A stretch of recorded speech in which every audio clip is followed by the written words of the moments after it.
Hello guys, this CA Vishal Jain, your faculty for CA final financial reporting paper. Guys, मैं आपके लिए लेके आया हूँ सीए फाइनल फाइनेंशियल रिपोर्टिंग का लास्ट 5 डेज का revision strategy. CA final FR आपका ग्रुप 1 का सबसे पहला पेपर है। ग्रुप 1 पहला ग्रुप, पहला पेपर, सब कुछ पहला। अगर पहला पेपर अच्छा गया तो आपका सारा पेपर का एक मोमेंटम बन जाता है, राइट। तो पहला पेपर जाना एकदम बहुत ज़्यादा इंपॉर्टेंट है आपके लिए। अब मैं आपको यहाँ पे जो स्ट्रैटेजी बताने वाला हूँ ना बच्चों, ये सेम स्ट्रैटेजी मैंने भी फॉलो किया था and I could score 72 in FR and 95 in SFM using the same strategy and it has worked out well for me and I believe ये आपके लिए भी काम करेगा। ओके, तो इस वीडियो को एंड तक देखना। मैं पूरा आपका 5 दिन का ब्रेक करके स्ट्रैटेजी बताऊंगा, प्लस आपको कुछ इंपॉर्टेंट टिप्स दूंगा, प्लस अभी आपको क्या थॉट प्रोसेस रखना है मैं वो भी बताऊंगा, कुछ डूज एंड डोंट्स है वो भी बताऊंगा, प्लस मैं आपको कहां हेल्प कर सकता हूं इस स्ट्रैटेजी में वो भी बताऊंगा। और हां, आपके लिए एक सरप्राइज भी लेके आया हूं जो इस वीडियो के एंड में मैं आपको बताऊंगा। ओके, तो सब कुछ ध्यान से सुनना, सच में सरप्राइज एक सरप्राइजिंग एलिमेंट है, ट्रस्ट मी। ओके, तो वीडियो को एंड तक देखना। ओके, चैनल पे अगर नए हो तो सब्सक्राइब कर देना और अपने फ्रेंड्स के साथ शेयर कर देना। और let's keep a target of 500 likes. ज्यादा नहीं बोल रहा हूं, बस 500 लाइक्स बोल रहा हूं। चलो, तो लाइक कर दो फटाफट सब वीडियो को। अब आगे स्ट्रैटेजी स्टार्ट करते हैं। देखो, 5 दिन है हमारे पास, 5 दिन है हमारे पास। इसको कैसे करते हैं, इसको ब्रेक करते हैं 2+3, 2+3 में ब्रेक करते हैं, 2+3। सो 5 दिन है हमारा। एग्जाम कब स्टार्ट होने वाला है? 3 नवंबर को। तो पहले बैक काउंटिंग करके आओ, 5 दिन कब से स्टार्ट हो रहा है। तो आपका थर्ड है, तो थर्ड को छोड़ दो। सेकेंड, फर्स्ट, 31 अक्टूबर, 30 अक्टूबर, 29 अक्टूबर। तो आपका ये 5 डेज स्टार्ट हो रहा है 29 अक्टूबर से। ओके ना, तो आपका 5 दिन है, 29, 30, 31, 1, 2, ये 5 दिन है आपके पास ना। इस 5 दिन में आपको क्या करना है, 29 और 30 को एक ब्रैकेट में रखो और 31, 1 और 2 को एक ब्रैकेट में रखो। मैं फिर से बता रहा हूं, सुनना यहां पे। तो 29 और 30 को एक ब्रैकेट में रखो आप। उसके बाद 31 प्लस 1 प्लस 2 को एक ब्रैकेट में रखो। नाउ 29 प्लस 30 में क्या करना है आपको, 29 प्लस 30 में क्या करना है, एफआर पढ़ना है डेफिनेटली, एफआर पढ़ना है डेफिनेटली। बट उसके संग संग में आपको करना है ऑडिट, उसके संग संग में करना है आपको ऑडिट, उसके संग संग में करना है आपको ऑडिट, क्योंकि ऑडिट आपका थियोरेटिकल पेपर है। अगर अभी रिवाइज नहीं करोगे तो एक दिन में रिवाइज करने में दिक्कत आएगा। ओके, तो ऑडिट संग संग में रिवाइज कर लेना आप। नाउ अब 29 और 30 में क्या करना है, 29 और 30 में क्या करना है, बड़े बड़े चैप्टर को खत्म कर डालो, बड़े बड़े चैप्टर को खत्म कर डालो। तो 29 में उठाओ अब फाइनेंशियल इंस्ट्रूमेंट्स, फाइनेंशियल इंस्ट्रूमेंट्स उठाओ, फाइनेंशियल इंस्ट्रूमेंट्स उठाओ। और जो अब यहां पे लास्ट मोमेंट पे आके ना आपको अप्रोच रखना है, the more questions you solve the better it is, the more questions you solve the better it is. देखो कैसे हमेशा पढ़ाई करना है, मैंने हर चैप्टर के लिए ना पूरे कॉन्सेप्ट्स का एक लिस्ट दे दिया है। तो क्या करो, बस लिस्ट देखो, लिस्ट का नाम देखो। जैसे आपका बोल रहा है फाइनेंशियल गारंटी, तो माइंड में जो फाइनेंशियल गारंटी का अकाउंटिंग ये होगा, कंपाउंड फाइनेंशियल इंस्ट्रूमेंट्स का अकाउंटिंग ये होगा, compound financial instrument with transaction cost का अकाउंटिंग ये होगा, early settlement of compound financial instrument का अकाउंटिंग ये होगा। तो माइंड में कॉन्सेप्ट को एक बार रिकॉल कर लो, माइंड में कॉन्सेप्ट को एक बार रिकॉल कर लो, rather than read and revise. Mind में कॉन्सेप्ट को रिकॉल कर लो, ट्रस्ट मी 1 घंटा में पूरा फाइनेंशियल इंस्ट्रूमेंट्स का कॉन्सेप्ट रिकॉल हो जाएगा माइंड में। उसके बाद क्वेश्चंस को उठाओ, फटाफट सॉल्व कर डालो, क्वेश्चंस को उठाओ, फटाफट सॉल्व कर डालो। और क्वेश्चंस कौन से सॉल्व करने हैं, जो आपने ऑलरेडी एलडीआर क्वेश्चंस मार्क किए हैं। क्या सारा क्वेश्चन सॉल्व करना है? नहीं रे बाबा, इतना क्वेश्चन सॉल्व कर ही नहीं पाओगे, इतना क्वेश्चन तो सॉल्व कर ही नहीं पाओगे। तो जो एलडीआर क्वेश्चंस आपने मार्क किए होंगे, या फिर इंपॉर्टेंट एडजस्टमेंट्स आपने हाईलाइट किए होंगे, या फिर कुछ इंपॉर्टेंट कॉन्सेप्ट्स या एग्जांपल्स आपने हाईलाइट किए होंगे, तो वो सबको एक बार सॉल्व कर डालो फटाफट। तो फाइनेंशियल इंस्ट्रूमेंट्स आपका ना अराउंड 5 घंटा में पूरा हो जाएगा, पूरा फाइनेंशियल इंस्ट्रूमेंट्स 5 घंटा में हो जाएगा आपका। अगर आपने एलडीआर आइडेंटिफाई नहीं किया है, अगर आपने एलडीआर आइडेंटिफाई नहीं किया है, तो मैं आपके लिए एनीवेज लाने वाला हूं एबीसी एनालिसिस ऑफ द पूरा सिलेबस। तो उसमें मैं एलडीआर क्वेश्चंस आइडेंटिफाई करके दूंगा, उसमें मैं एलडीआर क्वेश्चंस आइडेंटिफाई करके दूंगा। ओके, तो आप वहां से ले लेना। और एनीवेज एक और सरप्राइज है, उसमें भी आपको कुछ बताऊंगा, वो भी सुनना आपको। ओके, तो एलडीआर क्वेश्चंस आप वहां से ले लेना। ये होते के साथ फटाफट क्या करो, अपने 16, 23, 40, 36 और 38 को सॉल्व कर डालो। अप्रोच सेम रखना है, कॉन्सेप्ट्स को माइंड में रिकॉल करो, क्वेश्चंस को सॉल्व कर डालो। जैसे अगर 16 की बात करें, प्रॉपर्टी प्लांट इक्विपमेंट, तो इसमें क्वेश्चंस कौन से सॉल्व करने होंगे? एक तो जो पूरा पूरा क्वेश्चन वाला होता है ना, जो रूफ वाला क्वेश्चन है आपका, जो 25% द कॉस्ट ऑफ रूफ, एक वो क्वेश्चन हो जाएगा। डीकमीशनिंग का रिवैल्यूएशन वाला क्वेश्चन हो जाएगा, हेवन लिमिट क्वेश्चन हो जाएगा। तो मेजरली ये 3 क्वेश्चन बनते हैं पीपी में इंपॉर्टेंट, मेजरली ये 3 क्वेश्चन बनते हैं इंपॉर्टेंट पीपी में। तो इस तरह से करके अपना एलडीआर क्वेश्चन आइडेंटिफाई कर लो। अगर किया हुआ है तो अच्छी बात है, नहीं किया हुआ है तो मेरा जो दिया हुआ है वो ले लेना, मेरा जो दिया हुआ है वो ले लेना, उससे सॉल्व कर डालना। ओके तो कॉन्सेप्ट्स को रिकॉल करो, कॉन्सेप्ट्स को रिकॉल करो, क्वेश्चन को सॉल्व करो। एक बात और बता दे रहा हूं, अगर यहां पे आप सोचोगे कि मैं क्वेश्चंस को बस क्वेश्चन पढ़ता हूं, आंसर को रीड कर लेता हूं तो काम हो जाएगा, नहीं होगा, नहीं होगा, नहीं होगा। चाहे आपने कॉन्सेप्ट को, क्वेश्चंस को पहले कितना बार भी सॉल्व किया हो, बट फिर भी आपको identified LDR questions, LDR adjustments, important concepts को फिर से पढ़ना पड़ेगा, फिर से क्वेश्चंस को सॉल्व करना पड़ेगा, हाथ से सॉल्व करना होगा ना। मैं जब बोल रहा हूं सॉल्व करना है तो ये नहीं बोल रहा हूं मैं आपको कि पूरा वर्ड टू वर्ड लिख के सॉल्व करो, नहीं नहीं, बस रफली कॉपी में ना उठाओ, सॉल्व करो। अगर सॉल्व नहीं करोगे तो पता है क्या होगा, एग्जाम में जब जाओगे ना तो क्वेश्चन फैमिलियर तो लगेगा लेकिन सॉल्व नहीं होगा। तो अब आपको ऐसा चाहिए क्या सिचुएशन? आपको ये सिचुएशन चाहिए एग्जाम में? एग्जाम में क्वेश्चन देख के लग रहा है फेमिलियर है, अरे आता है बस यार ये वाला पॉइंट, इसके बाद क्या स्टेप होगा नहीं ध्यान आ रहा है। आपको ये वाला लाना है सिचुएशन? आपको ये सिचुएशन चाहिए एग्जाम में? नहीं, तो क्वेश्चन को सॉल्व करना, क्वेश्चन को सॉल्व करना। जब तक हाथ से सॉल्व नहीं करोगे तब तक कॉन्फिडेंस नहीं आएगा। कॉन्फिडेंस चाहिए तो हाथ से सॉल्व करना पड़ेगा। नाउ सिमिलरली आप 30 अक्टूबर में जाओ, 30 अक्टूबर में जाओ। अब यहां पे टारगेट रखो business combination, consolidation, joint arrangement, associate, joint venture. अब बोलो सर इतना पूरा एक दिन में? अरे भाई ये चैप्टर देखने में बड़ा है, बड़ा ही आसान सा है, देखने में बहुत बड़ा लगे लेकिन है बड़े छोटे से, तो कुछ भी नहीं है इसमें, कुछ भी नहीं है, बड़ा ही छोटा सा चैप्टर ही वाला। सर क्या मजाक कर रहे हो यार? मैं बताऊं आपको, अगर मैं बताऊं business combination, consolidation, joint venture और एसोसिएट्स का क्वेश्चन आपको क्या क्या सॉल्व करना होगा। बात करूं कंसोलिडेशन में तो आपको एक क्वेश्चन सॉल्व करना है, जैसे मैंने कंसोलिडेशन का रिवीजन भी डाला है। आपका एक क्वेश्चन आएगा कौन सा, जो ये आता है जिसमें आपका डेफर्ड कंसीडरेशन का एडजस्टमेंट आता है। दूसरा क्वेश्चन आया कौन सा, जिसमें डिविडेंड का एडजस्टमेंट आता है, राम कृष्णा वाला जो क्वेश्चन था, एक वो क्वेश्चन आ गया। ओके फिर एक लॉस ऑफ कंट्रोल का, एक स्टेप एक्विजिशन का, एक purchase sale without loss of control का, राइट। तो ये सब बेसिक इतने ही क्वेश्चन है, बेसिक इतने ही लेवल ही क्वेश्चन है आपके पास, राइट। तो मेरा कंसोलिडेशन का पूरा वीडियो भी रिवीजन का डाला हुआ है ऑलरेडी यूट्यूब पे, तो वो सब उसका नोट्स उठाओ। जो जो क्वेश्चन मैंने आइडेंटिफाई किए वहीं आपके एलडीआर क्वेश्चन है, वहीं आपके एलडीआर क्वेश्चन है, बट फिर भी मैं आपको पूरा एक लिस्ट बना के दे दूंगा, फिर भी पूरा लिस्ट बना के दूंगा। And trust me guys, it is doable, it is doable. अगर बात करें ज्वाइंट अरेंजमेंट का, तो एक क्वेश्चन है आपका ज्वाइंट ऑपरेशन का अकाउंटिंग का, एक क्वेश्चन है जिसमें ज्वाइंट ऑपरेशन और ज्वाइंट ऑपरेटर सेल परचेज कर रहा है, हो गया ज्वाइंट अरेंजमेंट खत्म। अगर बात करें एसोसिएट्स का, तो उसमें तो एक ही मेन क्वेश्चन है, उसमें तो एक ही मेन क्वेश्चन है। कौन सा क्वेश्चन? वो जो बिग लिमिटेड है ना, बिग लिमिटेड और डिग लिमिटेड वाला क्वेश्चन, वो क्वेश्चन मास्टर क्वेश्चन हो गया आपका, वो सॉल्व कर डालो, उसमें हो गया। और एक स्टेप एक्विजिशन का क्वेश्चन है जो उसमें पहले 30% था फिर 70% लिया, तो वो क्वेश्चन उसमें भी आ गया। तो वो सब क्वेश्चन सॉल्व कर डालो यार, हो जाएगा। तो इसलिए मैंने आपको सब चीज ऑलरेडी बता रहा, देखो एलडीआर क्वेश्चंस का लिस्ट मैं आपको दे दूंगा, लेकिन मैं बता रहा हूं आपको जितना बड़ा लग रहा है देखने में उतना बड़ा है नहीं, उतना बड़ा है नहीं। ओके बिजनेस कॉम्बिनेशन में अगेन 3-4 क्वेश्चन ही है, 3-4 क्वेश्चन है। आपके बुक में जो इतने सारे क्वेश्चन लगते हैं ना, 200-300 क्वेश्चन, अरे उसमें आधा से ज्यादा तो रिपीट क्वेश्चन होते हैं यार, उसमें आधा से ज्यादा क्वेश्चन तो रिपीट क्वेश्चन होता है। तो इसलिए आपको लगता है इतना सारा क्वेश्चन है, अरे उतना सारा क्वेश्चन नहीं है बच्चा। ओके नाउ अब यहां पे 29 और 30 में आपको ऑडिट साथ में पढ़ना है। ये आपको ध्यान रखना है कि एटलीस्ट 2 घंटा ऑडिट साथ में पढ़ो, एटलीस्ट 2 घंटा साथ में ऑडिट पढ़ो, एटलीस्ट 2 घंटा साथ में ऑडिट पढ़ो यहां पे। नाउ अब 31 से सब चीज को भूल जाओ, दुनियादारी भूल जाओ, आ जाओ एफआर के पास, अपना लाइफ एफआर को समर्पित कर दो। अब यहां पे क्या करना है, अब यहां पे क्या करना है, रेवेन्यू। गाइस रेवेन्यू एक ऐसा चैप्टर है, रेवेन्यू एक ऐसा चैप्टर जिससे हर अटेम्प्ट में क्वेश्चन आया है। ऐसा कोई अटेम्प्ट गया ही नहीं जिससे रेवेन्यू से क्वेश्चन नहीं आया हो।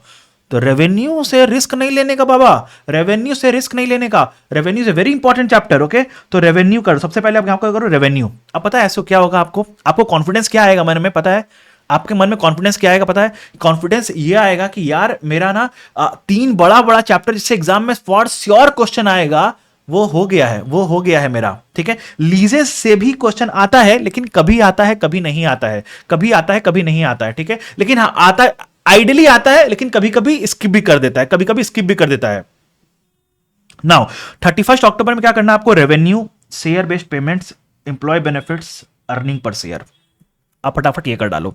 अब देखो बच्चों, बताओ, मैं आपको एक बात बताऊं, ये तो करना ही है सर, इसमें पूरा दिन लग जाएगा, नहीं पूरा दिन नहीं लगेगा, पूरा दिन नहीं लगेगा। तो क्या करना है आपको, साथ में एक टेस्ट पेपर सॉल्व करना होगा, साथ में एक टेस्ट पेपर सॉल्व करो, एक टेस्ट पेपर सॉल्व करो, साथ में एक टेस्ट पेपर सॉल्व करो। सर टेस्ट पेपर से क्या होगा, टेस्ट पेपर से पूरा सिलेबस का भी एक बार रिवीजन होते जाएगा। जब आप टेस्ट पेपर सॉल्व करोगे ना, तो बताता हूं क्या होगा, जब आप टेस्ट पेपर सॉल्व करोगे तो बताता हूं क्या होगा। टेस्ट पेपर कौन सॉल्व करना है, एमटीपी एमटीपी कुछ सॉल्व नहीं करना है इसमें। एमटीपी आई बिलीव आपने सॉल्व कर लिया होगा, नहीं सॉल्व किया तो मैं एमटीपी का वीडियो लाऊंगा, वो देख लेना, हो जाएगा। इसमें सॉल्व करना पास्ट पेपर, इसमें सॉल्व करना पास्ट पेपर। अब जब सॉल्व करोगे ना, तो 3 आउटकम आएगा, यहां पे 3 आउटकम आएगा। क्या, आपका क्वेश्चन एकदम सही हुआ, परफेक्ट, बैंग ऑन। दूसरा, आपका सॉल्यूशन गलत हो गया, ओ हो। तीसरा, आपको सॉल्यूशन आता ही नहीं था, ब्लैंक हो गए।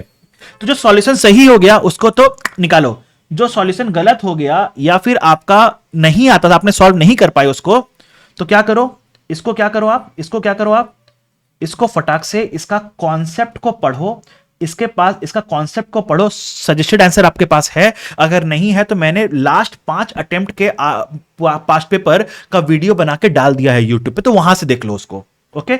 बट पूरा वीडियो मत देखना, पूरा वीडियो मत देखना, सिर्फ उतना ही पार्ट ही देखना जितना पार्ट रेलेवेंट है आपके लिए। पूरा वीडियो देखने में टाइम वेस्ट मत करना, और फिर उसको फिर से सॉल्व कर डालो। सिर्फ ऐसा नहीं कि वीडियो देख लिया हो गया, नहीं, फिर से उस क्वेश्चन को सॉल्व कर डालो। तो इससे क्या होगा ना, आपके माइंड में कॉन्फिडेंस आएगा, इससे क्या होगा, आपके माइंड में कॉन्फिडेंस आएगा, ओके। नाउ फिर आप, ये हो गया इतना। अब एक और अप्रोच रखना, देखो कुछ कुछ छोटे छोटे स्टैंडर्ड्स है, जैसे 1 हो गया, 34 हो गया, 1 क्या हो गया, प्रेजेंटेशन वाला हो गया, 34 हो गया इंटरिम फाइनेंशियल रिपोर्टिंग, 37 हो गया प्रोविजंस, 10 हो गया इवेंट्स, ओके, और फिर 2 हो गया इन्वेंट्री, 10 हो गया इवेंट्स। तो ये सब कुछ जो छोटे छोटे स्टैंडर्ड्स हैं, ट्राई करो उसको भी उठा के यहाँ पे 30th को भी थोड़ा सा, 30th को एक दो उठा लो, 30th को एक दो उठा लो, 31st को एक दो उठा लो, 31st को एक दो उठा लो। देखो सेकंड के लिए मत रखना, क्यों बताऊं, क्यों बताऊं सेकंड के लिए क्यों नहीं रखना। फर्स्ट को है दिवाली, फर्स्ट को है दिवाली, दिवाली के दूसरे दिन पढ़ने का जो मोटिवेशन होता है थोड़ा थोड़ा लो होता है, क्योंकि वो माहौल घर में अलग होता है। तो दिवाली के दूसरे दिन पढ़ने का मोटिवेशन थोड़ा डाउन होगा। तो आप और सर बोलोगे दिवाली के दिन तो कैसे पढ़ाई करेंगे, फिर दिवाली के दिन तो और कम होगा। तो दिवाली के दिन जब पढ़ाई कर रहे होगे ना, दिवाली या दिवाली के पहले जब आप पढ़ाई कर रहे होगे, तो माइंड में यह थॉट रखना, आज जितना ज्यादा पढ़ लेंगे बाद में मेरे लिए काम उतना आसान होगा, बाद में काम मेरे लिए उतना आसान होगा। जितना ज्यादा दिवाली के पहले पढ़ोगे, दिवाली के नेक्स्ट डे उतना आपके लिए दिन रिलैक्स रहेगा, दिन आपके लिए उतना रिलैक्स रहेगा। जितना अभी कम पढ़ोगे, लास्ट में आके उतना ज्यादा पढ़ना पड़ेगा, और माहौल भी वैसा, तो आपका माइंड उस चीज को कैप्चर नहीं कर पाएगा। तो पहले फटाफट पढ़ाई कर लो, फटाफट पढ़ाई करो। सर लेकिन दिवाली है ना, दिवाली पे तो बेटा हर साल आएगा ना, दिवाली तो बेटा हर साल आएगा ना। अगर ये सोचो ना कि अगर इस साल पढ़ डाले तो अगला दिवाली अजय सीए सेलिब्रेट करोगे, तो अब आपको सोचना है, अब आपको सोचना है कैसे सेलिब्रेट करना अगला दिवाली, ओके। तो अब आ जाओ, 1 नवंबर को आपको सॉल्व कर डालना है, पढ़ लेना है कौन सा, forex, operating segments, income tax, first time adoption. First time adoption मत छोड़ना, फर्स्ट टाइम अडॉप्शन मत छोड़ना, स्पेशली उसमें एक क्वेश्चन होगा, पूरा फुल फ्लेज्ड क्वेश्चन है, वो क्वेश्चन मत छोड़ना भूल से भी, ओके। फिर 41, 105 और 20। अब लास्ट दिन थोड़ा हल्का रखना अपने लिए, लास्ट दिन हल्का रखना। देखो ये सब छोटा छोटा स्टैंडर्ड्स मैंने आपको ऑलरेडी पहले करा दिया है, बफर में पहले ही करा दिया। तो बचा क्या, 113 और 8, 113 और 8। फिर बचा क्या, एथिक्स, बचा क्या, एथिक्स। तो ये सब, तो ये पूरा करने में मैक्स टू मैक्स 3 घंटा जाएगा, बट पूरा दिन बाकी है। तो अब क्या करेंगे पूरे दिन में, अब क्या करेंगे पूरे दिन में, तो अब हम लोग करेंगे अपना फिर से रिवाइज। तो रिवाइज का स्ट्रैटेजी कैसे होना चाहिए, रिवाइज का स्ट्रैटेजी कैसे होना चाहिए, पहले करेंगे business combination, financial instruments plus revenue. उसके बाद रिवाइज करेंगे हम लोग लीजेस प्लस मॉड्यूल 2, मतलब असेट्स वाला स्टैंडर्ड। फिर उसके बाद फॉरेक्स, अर्निंग पर शेयर, ये सब स्टैंडर्ड हम लोग पढ़ लेंगे। फॉरेक्स हो गया, अर्निंग पर शेयर हो गया, ये सब पढ़ लेंगे हम लोग, ओके। तो इस तरह से हम लोग करके यहां पे पढ़ेंगे। अब एक बार ध्यान रखना, आपको 29 और 30 को FR प्लस ऑडिट पढ़ना है। 31 और 31 अक्टूबर और 1 नवंबर को जो शेड्यूल्ड चैप्टर्स है वो पढ़ने हैं, प्लस एक टेस्ट पेपर देना है। प्रेफरेबली मेरे हिसाब से अगर मानो तो यहां पे देना मई 24 का पेपर और यहां सॉल्व करना नवंबर 23 का पेपर। प्रेफरेबली मेरे हिसाब से ये करना। और आरटीपी तो चैप्टर्स जैसे से पढ़ रहे होगे उसके साथ साथ इस वार का आरटीपी ले लेना, इस वार का आरटीपी चैप्टर्स के साथ साथ ही ले लेना। I believe it is very much clear to all of you. तो ये आपको स्ट्रैटेजी रखना है लास्ट 5 दिन का। ओके नाउ स्मॉल चैप्टर जो है आपको, तो देखो बच्चों अगर आप छोड़ोगे ना स्मॉल चैप्टर्स तो वो छूट जाएगा, सच बता रहा हूं वो छूट जाएगा। आप सोचोगे ना लास्ट दिन पढ़ लेंगे, नहीं होगा लास्ट दिन में, लास्ट दिन में आपको टाइम नहीं मिलेगा। सच बता रहा हूं, मैं कितना ही बफर रखवा दूं यहां पे, लेकिन लास्ट दिन टाइम नहीं मिलेगा बच्चों। तो प्लीज डेली आपका पढ़ने का जो कोटा है ना, कोटा पूरा होने के बाद 1 घंटा अपने आप को पुश करना, 1 घंटा अपने आप को और पुश करना और वो वाला पढ़ाई कर डालना, स्मॉल चैप्टर्स को पढ़ लेना।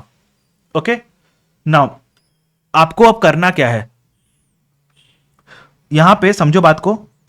मैंने आपके लिए सुपर 75 सीरीज आ रहा हूं, यही है सरप्राइज, मैं आपके लिए आ रहा हूं सुपर 75। तो पूरे एफआर के सिलेबस में सुपर 75 क्वेश्चंस है, मैं वो आपको YouTube पे लाइव सॉल्व कराऊंगा ऑन 22 एंड 23 ऑफ अक्टूबर। तो अगर आपके पास अपने एलडीआर क्वेश्चंस बने हुए हैं तो आपको वो एलडीआर हो गए, नहीं तो ये सुपर 75 आपके लिए एलडीआर हो जाएगा। ओके तो ये सेशन आपको ज्वाइन करना होगा मैंडेटरी, ये आपके लिए मैंडेटरी हो जाएगा। ओके वैसे तो आपको चॉइस है बट फिर भी मैं मेरे हिसाब से बोलूंगा कि ये मिलिट्री है, इसमें मैं सारे सुपर टॉप 75 क्वेश्चंस आपको सॉल्व कराऊंगा। प्लस मैंने आपको ना पास्ट 10 एग्जाम में जो टॉप 10 क्वेश्चंस पूछे गए हैं, टॉप 20 क्वेश्चन जो पूछे गए हैं, मैंने उसका वीडियो बना के ऑलरेडी यूट्यूब पे डाल दिया है, तो वो आप देख लेना, ओके वो आप देख लेना। आपको अभी से अब आपको एक बात बता देता हूं, देखो जो लास्ट 5 दिन होगा ना उसमें आपको यह डिसाइड नहीं करना है कि क्या पढ़ना है, यह डिसाइडेड पहले से होना चाहिए कि क्या पढ़ना है। तो अभी जैसे अगर रिवाइज कर रहे हो आप एफआर को, तो यह डिसाइड कर लो कि लास्ट 5 दिन क्या क्वेश्चन सॉल्व करना है। अब हम लोग करते क्या है पता है, जैसे लेट सपोज हम लोग पढ़ रहे हैं फाइनेंशियल इंस्ट्रूमेंट्स, और फाइनेंशियल इंस्ट्रूमेंट में कोई चैप्टर हमें लगा कि ये क्वेश्चन है अच्छा है, तो हम क्या करते हैं वहां पे उसको टिक मार्क कर देते हैं, लिख देते हैं एलडीआर। मुझे बताओ क्या आपके पास लास्ट 5 दिन में इतना समय होगा कि पूरे बुक का एक एक पेज को टर्न कर करके चेक करेंगे कहां पे एलडीआर लिखा, नहीं। तो क्या करो, एक अलग से कॉपी रखो अपने पास, यहां नहीं तो बुक के फर्स्ट पेज पे लिखते जाओ, ये चैप्टर में ये वाला क्वेश्चन मेरा एलडीआर है, ये वाला कॉन्सेप्ट मेरे को देखना है, ये वाला एडजस्टमेंट मेरे को देखना है। तो बुक के फर्स्ट पेज में ही लिखते जाओ वो सब चीज को।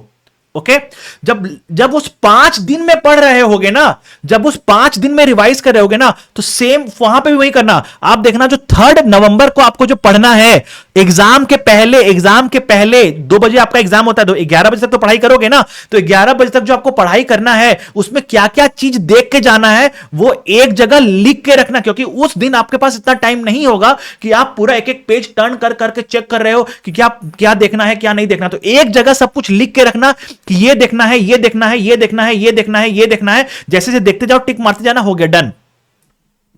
ओके तो मैं आपके लिए क्या क्या लेके आऊंगा, रिविजन्स ऑलरेडी यूट्यूब पे अपलोड हो रहे हैं वीडियोस, पास्ट 5 अटेम्प्ट के एग्जाम पेपर ऑलरेडी डिस्कस होकर के डाल चुका हूं मैं यूट्यूब पे। Top 20 questions from past 10 attempts मैंने ऑलरेडी डाल दिया है यूट्यूब पे। सुपर 75 यूट्यूब पे मैं लाइव लूंगा। पूरे एफआर के सिलेबस में टॉप 100 मिस्टेक्स जो हो सकते हैं उसका मैं वीडियो बना के यूट्यूब पे डाल दूंगा। ओके जो छोटे छोटे पॉइंट्स है, बारीक पॉइंट्स है जो आपके मिस्टेक हो सकते हैं एग्जाम में, तो उसका वीडियो बना के मैं यूट्यूब पे डाल दूंगा।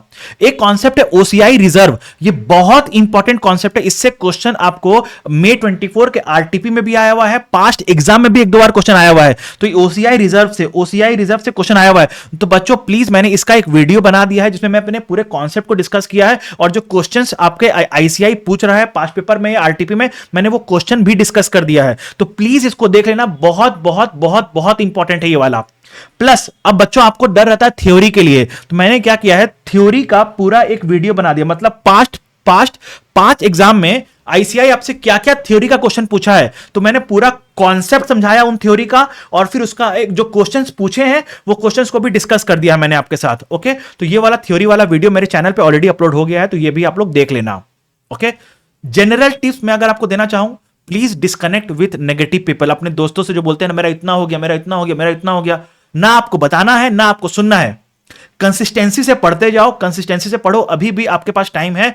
कंसिस्टेंसी से डेली पढ़ो, डेफिनेटली क्लियर होगा आपका सीए। ओके, आज जितना ज्यादा मेहनत करोगे, कल उतना कम करना पड़ेगा, कल उतना कम करना पड़ेगा। ओके, ये इस एग्जाम के लिए भी रेलेवेंट है, ये आज के दिन के लिए भी रेलेवेंट है। ओके, सो पढ़ाई करो, दिवाली हर बार आएगा, सीए का एग्जाम आपको इस बार देके क्लियर करना है, अगले साल दिवाली सीए बन के सेलिब्रेट करना है। Okay, that's all for everyone. अगर आपको कोई और हेल्प चाहिए मेरे से, write down in the comment box. अगर ये वाला फाइल चाहिए तो मेरे टेलीग्राम ग्रुप में ज्वाइन कर लो, उसका लिंक डिस्क्रिप्शन बॉक्स में दिया हुआ है। That's all for day guys, thank you, bye.